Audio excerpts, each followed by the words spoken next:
able to see this video, then it will be being understood by everyone. So my screen is visible to everyone.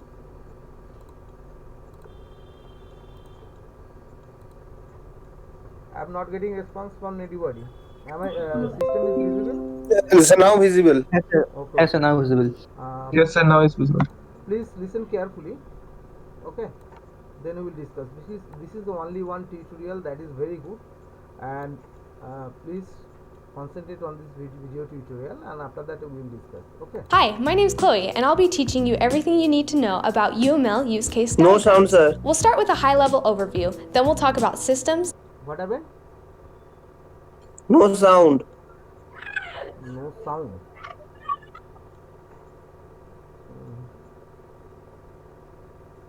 I am listening this one.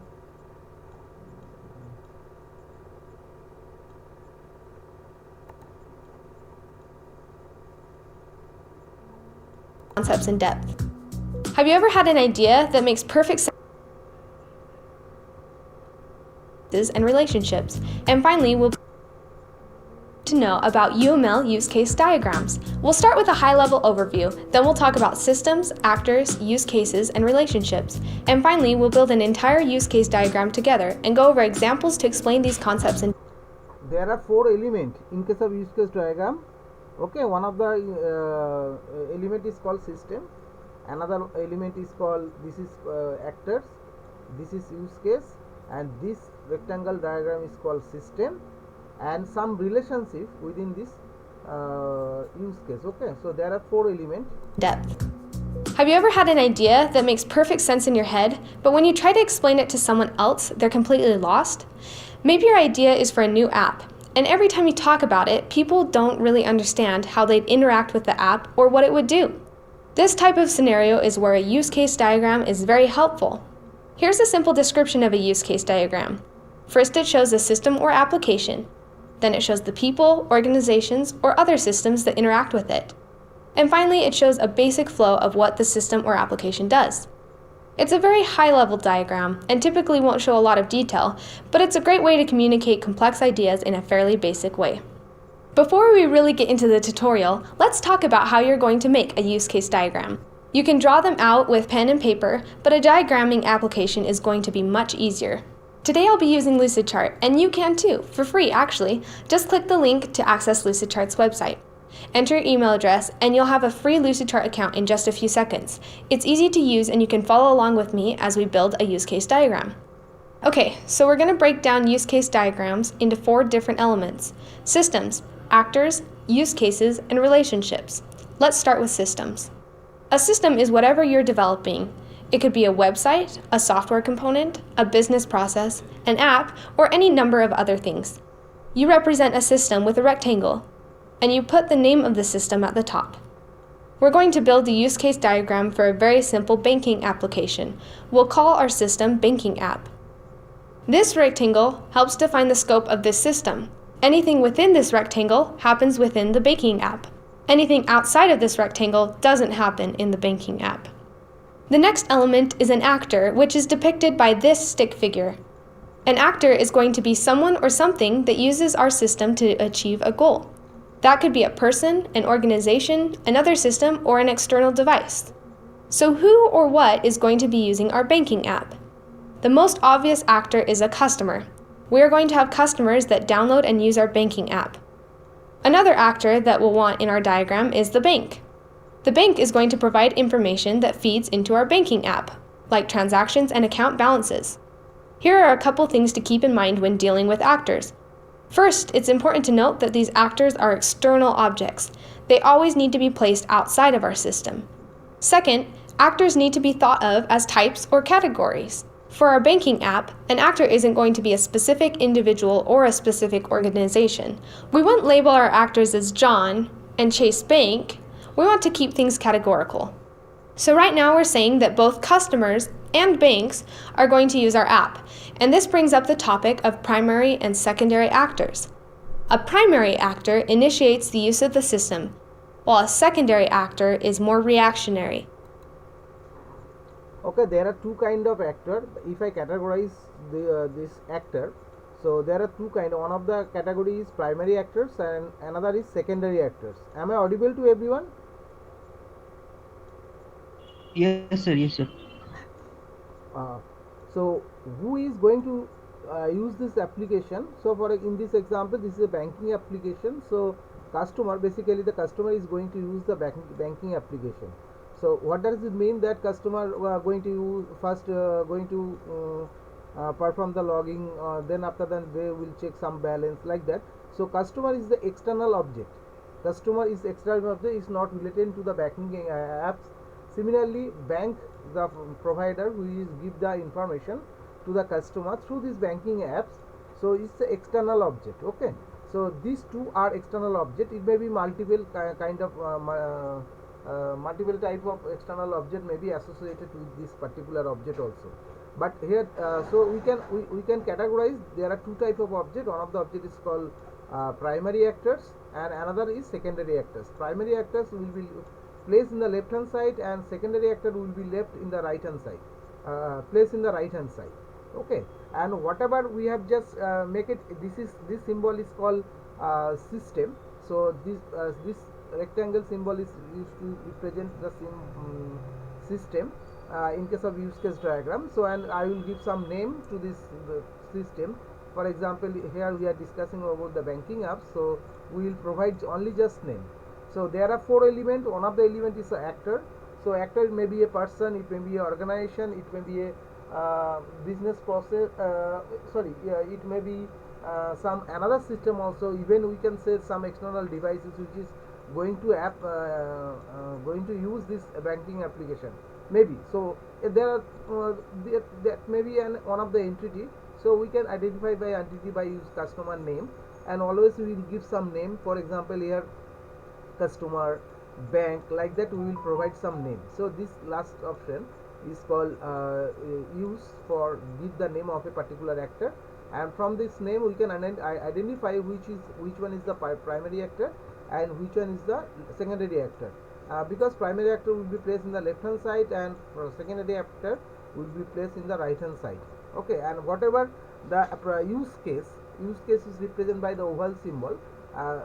Just we are coming while a minute, and we will know that who is going to use this particular process. Use cases basically represent an action that accomplishes some part of tasks within the system. For example, login is a, if I draw something like this, so it is not possible right now. If I draw is a oval symbol, so that will represent the use case, and if I write inside this login, for example, make payment, so like this type of verb can be used to perform some operation. Okay, let's continue the video tutorial. After that we will discuss. Okay, up to this point is clear? Do you have any question regarding this?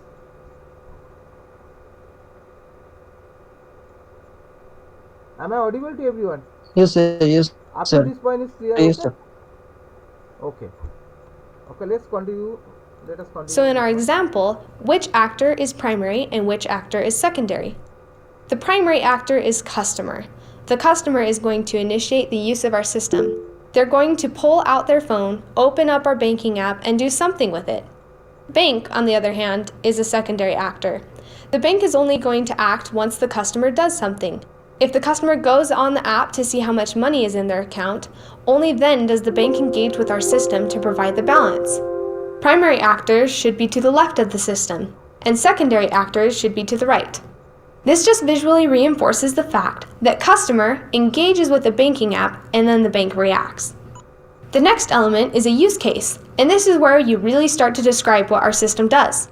A use case is depicted with this oval shape, and it represents an action that accomplishes some sort of task within the system. They're going to be placed within the rectangle because they're actions that occur within the banking app. So what is our banking app going to do? We're going to keep things very simple. Our banking app is going to allow a customer to log in, check their account balance, transfer funds between accounts, and make payments towards bills. So if this is what our banking app does, we're going to have use cases that describe each of those actions. We'll have a use case called login, another called check balance, another called transfer funds, and finally, make payment. You can see that each of these use cases starts with a verb and reinforces an action that takes place. We also want them to be sufficiently descriptive. If this use case just said transfer, that'd be too vague. Finally, it's good practice to put your use cases in a logical order when possible. That's why we put login at the top. That's the first thing that will happen when a customer uses our banking app. The final element in use case diagrams are relationships. An actor, by definition, is using our system to achieve a goal. So each actor has to interact with at least one of the use cases within our system. In our example, a customer is going to log into our banking app. So we draw a solid line between the actor and the use case to show this relationship. This type of relationship is called an association, and it just signifies a basic communication or interaction. A customer is going to interact with the rest of these use cases as well. They're going to check balance, transfer funds, and make payment, so we'll draw solid lines out to each of those as well. Secondary actors will also have relationships. Remember, each actor has to interact with at least one use case, so which use cases will the bank interact with? When a customer wants to check their balance on the app, the bank is going to provide the correct amount. Let's draw a line between bank and check balance. Similarly, when a customer wants to transfer funds or make a payment, the bank is going to follow through with those transactions.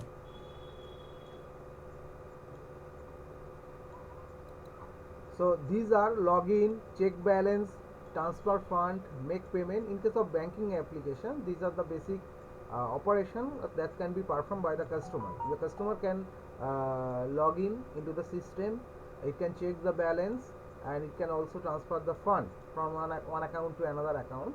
So this and also make some payment for any purpose. So these are the basic operation. You can do your as per requirement of the banking application. So you can put some other use case also if you want to include. Okay, there are so many other applications. For example, provident fund checking, like you can add also fixed deposit, like that. So many other things can be happen in banking apps. So this is a simple example where we can just basically see that how to draw the use case diagram. So whatever the operations that you are going to perform within the banking application, we will represent by the oval shape in UML diagram, and it's basically is directly going to use to the customer. Okay, so this is the actor. There are so many other actors may be present. Okay, multiple way we can use it. We can divide the customer by different categories. Okay, it may be happen. And one of the things you have to keep that mind, that every time when I just apply any actors, so one of the use case must be connected. So this solid line is called association. Actually, there are 4 kind of relationship. One of the relationship is called association, another is include, another is exclude, which we are going to see in the video in a while, and another association is called generalization. So that is the inheritance relationship. So right now try to understand. So whatever the actor we are going to use, so actor must be used one of the use case in the banking system, otherwise the ultimate goal of this use of actor is useless. Okay, so up to this point is clear to everyone? Up to this point is clear to everyone? Yes, sir. Okay. Sir. Is it understood? This tutorial is very very good tutorial. That's why I am discussing. So let's continue. We don't need to draw a line to log in because that process happens within the banking app. There's no need for the bank to actually get involved with the login process. There are 3 other types of relationships in addition to association. There's include, extend, and generalization. Let's build out this diagram with additional use cases in order to explain these types of relationships. When a customer types in their login information, our banking app is going to verify the password before completing the login process. But if the password is incorrect, the banking app is going to display an error message.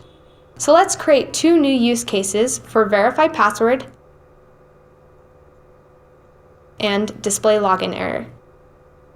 When a customer wants to transfer funds or make a payment, our banking app is going to make sure there's enough money to complete those transactions. So we'll also create another use case called verify sufficient funds. And finally, when a customer wants to make a payment, our banking app is going to give them the option of paying from either their checking account or their savings account. So we'll create two more use cases called Pay from Checking and Pay from Savings. Let's circle back to this Verify Password use case and talk about relationships again. How does Verify Password relate to the rest of the diagram? Neither of our actors are directly initiating this action. It's just immediately going to happen within our banking app every time there's an attempt to log in. This is an include relationship. An include relationship shows dependency between a base use case and an included use case. Every time the base use case is executed, the included use case is executed as well. Another way. This relationship very important. How to represent the include relationship? Please look at the left hand side. This is the base case, and the right hand side which is going to happen automatically.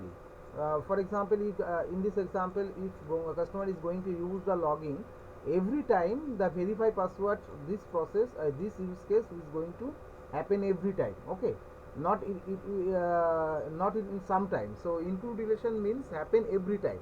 So whatever the process use case is going to happen, or whatever the task is going to happen in the left hand side, and right hand side, it automatically it will be checked. And this use case is not directly used by the any actor. It is included, it is happen automatically based on some other use case in this diagram. Okay, so that means logging one of the use case, or we can say tasks when we customer is going to log in, so automatically verify password process will be executed. Okay, and Shubha, it is understood by you that this is a dynamic representation. Shubha, last day you have some confusion regarding this one, the static representation and dynamic representation. Yes, sir. Is that clear today? So in case of class diagram, we have seen that how many classes we are going to use and what are the function we are going to use, and whether we can use this, what are the attributes, and whether they can be accessed or not. So that is the static representation pre-plan. So that means that is the pre-plan. But here we are just discussing that kind of diagram which is represent inside this application, and which is happen dynamically. So it may be happen that user put some wrong password, and sometimes you will not get any error also, or will sometimes if it is the user ID and password is correct, then we will get no message. And but sometimes if the user put wrong password and wrong user ID, then we will get some error message from the system.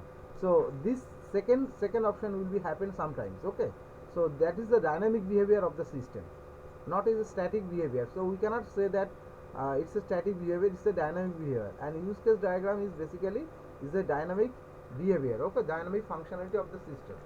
Okay, so why we are going to use case diagram lectures? We are going to capture the dynamic behavior of the live system actually, and it model shows how the external entity interact with the system to make it work. So here the external entity is, for example, in this example, this is customer and bank.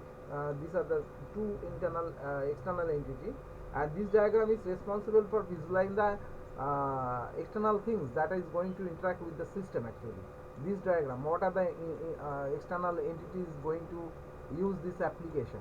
So use case diagram, basically where are you going to use the use case diagram? Basically to visualize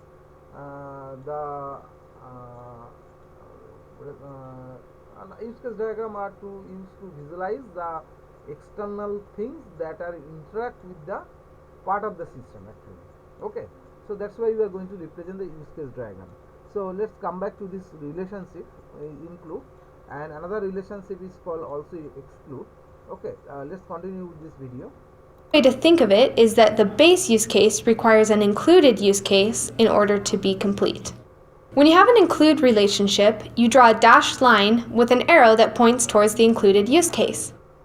So in our example, login is the base use case, and verify password is the included use case.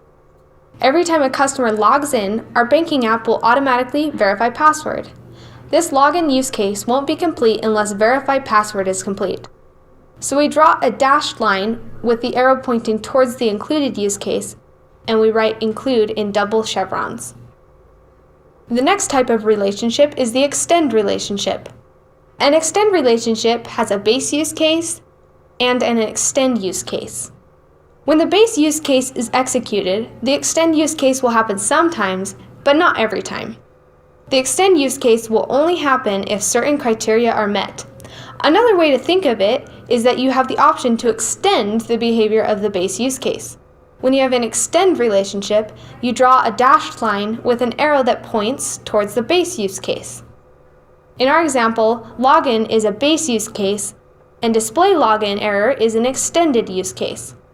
Our banking app won't display a login error message every time a customer logs in. This will only happen once in a while when a customer accidentally enters an incorrect password.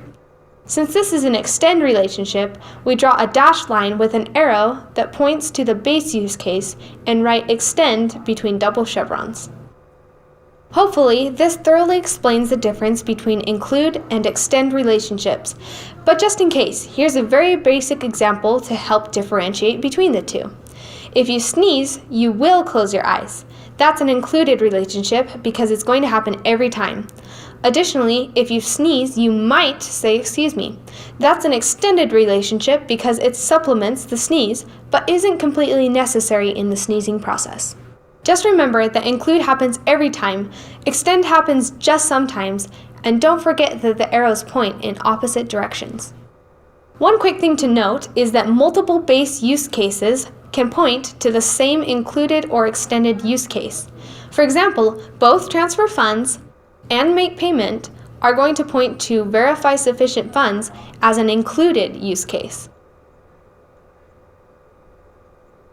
We want our banking app to make this check every time either of these base use cases occur. You don't need to duplicate the verify sufficient funds use case. The simpler your diagram, the better. The last type of relationship we'll discuss is generalization, also known as inheritance. When you make a payment from our banking app, you can do so from either your checking account or your savings account. In this scenario, make a payment is a general use case, and pay from savings and pay from checking are specialized use cases. You could also use the terms parent and children. Each child shares the common behaviors of the parent, but each child adds something more on its own. To show that this is a generalization, we draw this type of arrow from the children up to the parent. You can have generalizations on use cases like we have here. You can also have generalizations with actors. In certain scenarios, you might want to distinguish between a new customer and a returning customer. You can make them both children to a general customer actor, which would allow you to have certain behaviors or qualities unique to each of these children. One last shape that we'll quickly talk about is a use case with extension points. You can see an example here. The name of the use case is above the line, and then there are extension points below the line. Extension points are just a detailed version of extend relationships. This use case shows that a customer can set up their profile in our banking app. And then these extension points show us that when a customer is setting up their profile, they'll have the option to navigate to a couple different screens. If a customer is confused, they can go to Profile Help. And if they want details regarding their private information, they can go to Privacy Info. Those extension points branch off to extended use cases. Go to Profile Help and show Privacy Info. We can even add a note to show what sort of conditions would lead to these extension points. Now we have a complete use case diagram with various elements that help explain what our banking app does. This is a very basic example, but remember that even complex systems should be restricted to a simplistic visualization of functionality, behavior, and relationships. If you'd like to take a closer look at this example, click on the card in the upper right-hand corner. You'll find this exact banking app example plus several other examples and resources. Thanks for watching this tutorial on UML use case diagrams.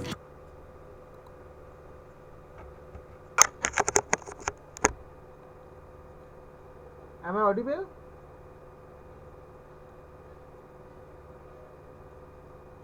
Okay, is it understood what does mean the use case diagram? How to draw the use case diagram?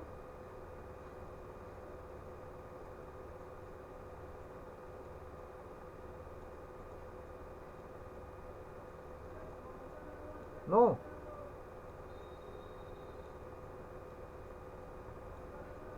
Anybody? So look at this. So there are four element we have to going to represent in use case diagram. One of the element is called system. So I will put some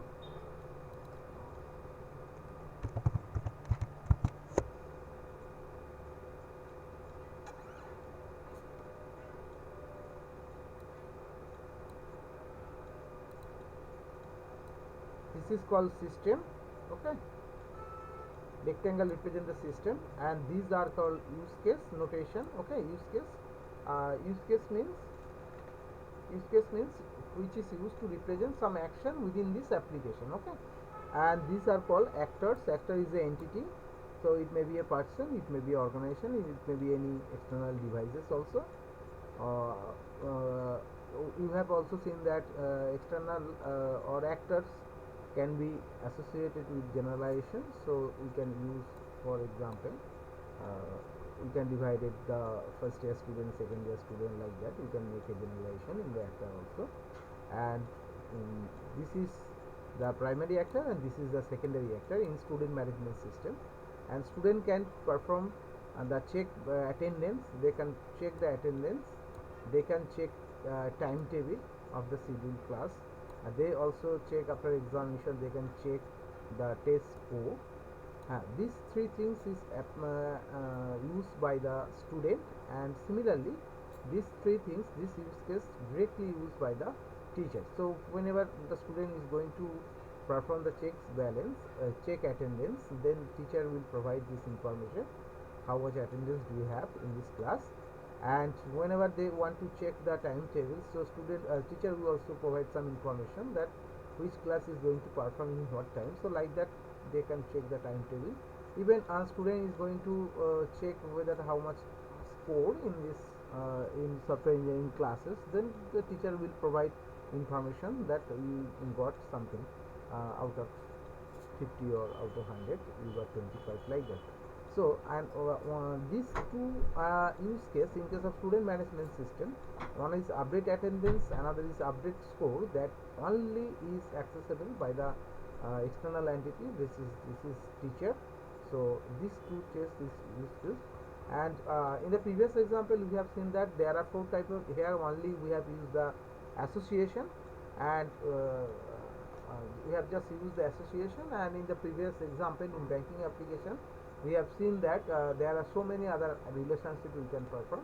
We can perform include, we can perform exclude, extend, and another is generalization. Okay, so include is used when every time we are going to perform some operation, and base case operation, based on the base case operation that task is going to perform, that is include. And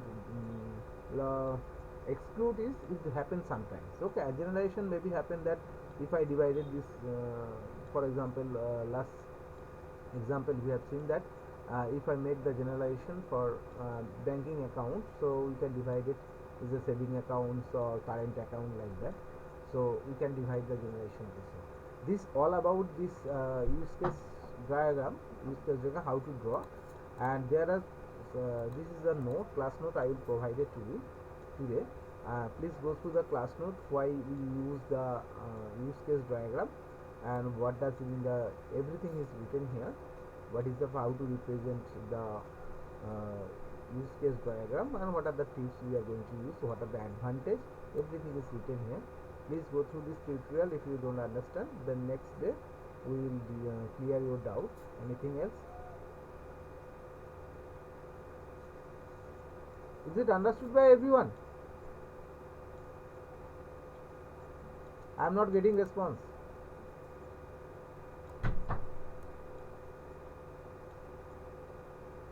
Okay, okay. কেউ একজন অ্যাটেন্ডে জাহিউদ্দিন, Avir is not present here. Jahiruddin or Mir is present. Okay, take the snapshot and post in the group attendance. Okay.